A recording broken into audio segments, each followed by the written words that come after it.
Our journey in wisdom begins with the moon. In the year 1930, a man by the name of Wallace Farad Muhammad, better known as Master Farad Muhammad, came to America to teach black people who they are and their history. Before Master Farad Muhammad was deported or ordered out of the country by the American government, he personally taught a man by the name of Elijah Muhammad for 3.5 years, approximately, about the history of black people, mainly concerning, the knowledge of themselves.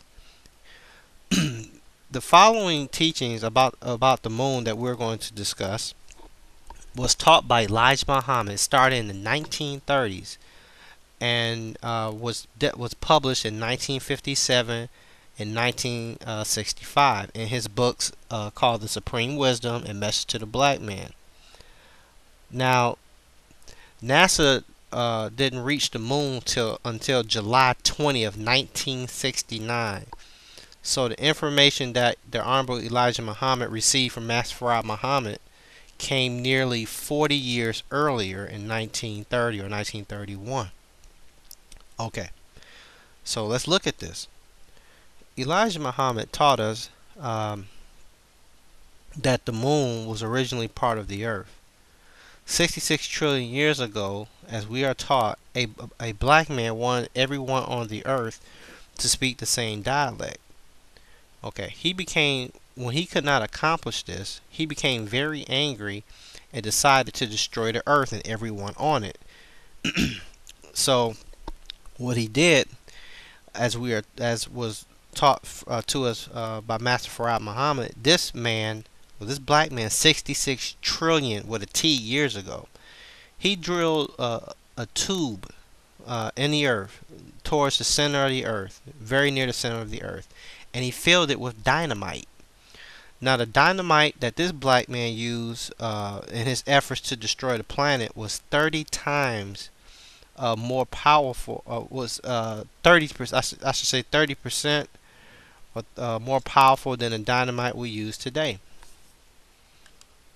Okay, so he drilled a tube into the earth, and he filled it with this very, very high grade of dynamite, and then he set it off. And when he blew up the earth, or when he set off this explosion, the earth split. Okay, 1/3 of the earth was blasted into space. Okay, this part of the earth is known today as the moon. It was blasted out in space, and while it was being blasted out, it turned over and it spilled all this water back down here to the earth. And that's why you only see one face of the moon. That's the part of the moon when the moon was being blasted out in space 66 trillion years ago.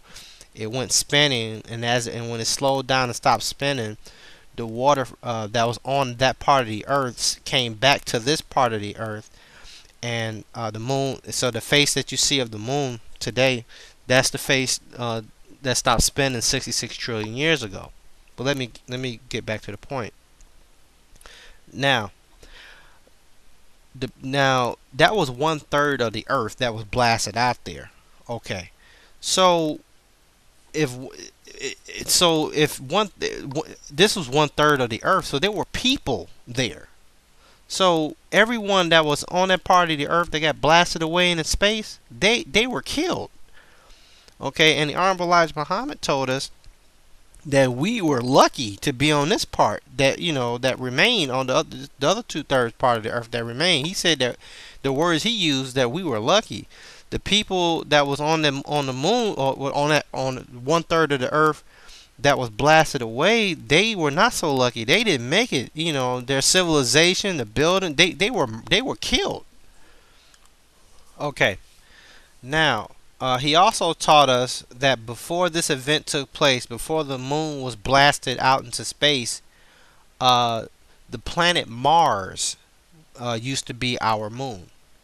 So 66 trillion years ago, before the Earth was blown up and before the moon was blown into space, the planet known as Mars today used to be our moon. Now, the Honorable Elijah Muhammad taught us this starting back he was giving this knowledge back in 1931 from Master Farad Muhammad. So Master Farad Muhammad, traveled from Arabia, and taught us that, before the moon got out there, Mars used to be our moon. Okay. Now, all of this information that we're talking about concerning the blasting of the moon 66 trillion years ago and Mars being our former moon was taught to us 40 years before NASA went to the moon in 1969. Okay, so uh, what exactly did NASA find out in nearly 40 years later on July 20th, 1969? What did NASA find out? Well, let's see. You know, you mentioned that there was dust in the spacecraft, lunar dust. Did it have any particular smell? Was there anything about it that was different from sand on Earth? Yes. What did it smell We like? agreed that it smelled sort of like burnt charcoal or the dust of a fireplace, ashes, that had some water sprinkled on it. And that generally has a characteristic pungent odor. So, The Smell of Moon Dust, presented by Science at NASA. January 30th, 2006. Moon dust. I wish I could send you some, says Apollo 17 astronaut Gene Cernan. Just a thimbleful scooped fresh off the lunar surface. It's amazing stuff, he says. Feel it. It's soft like snow, yet strangely abrasive. Taste it. Not half bad, according to Apollo 16 astronaut John Young. Sniff it. It smells like spent gunpowder, says Cernan. So here we have two astronauts describing the moon or moon dust as smelling like ashes or burnt gunpowder, or simply it smells like gunpowder. Why in the world would the moon smell like ashes and gunpowder? It is because it was blown up or torn away from the earth by an explosion caused by dynamite. Now let's look a little further. Let's look at the moon dust. NASA tested the moon dust and told us basically it is composed of silica or powdered silicon dioxide, which is the elements silicon and oxygen. Okay, look at gunpowder. Modern gunpowder is a mixture of nitrocellulose and nitroglycerin, right? Okay, but originally dynamite or gunpowder that was first developed by Alfred Nobel was originally nitroglycerin absorbed into dry silicon or silica. Okay, the explosive part of dynamite is the nitroglycerin. The silicon powder in dynamite stabilizes the explosive. Nitroglycerin is a dangerous explosive liquid, so when you mix it with powdered silicon, it becomes a paste that is more stable, that can be more safely ignited. When set off, the nitroglycerin is completely consumed by the explosion, and you are left with the powdery silicon residue, or in our case, moon dust. So the moon dust is the residue from the dynamite used to blow up the earth. But it gets even deeper than that. There you go. Okay, now I think I'll do the same. A little more. About another inch. There, you got it? That's a good step. Beautiful view. Isn't that something? Magnificent sight out here. Magnificent desolation. Why did Buzz Aldrin describe the moon as magnificent desolation when he first got there? What does desolation mean? Desolation is defined as devastation, ruin, the state of being abandoned or forsaken, and lastly, wretchedness and misery. So why did he describe the moon in this way? The reason why Buzz Aldrin described the moon as magnificent desolation was because he was walking around in a massive graveyard.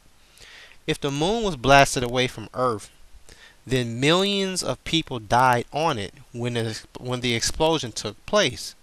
So what did he see?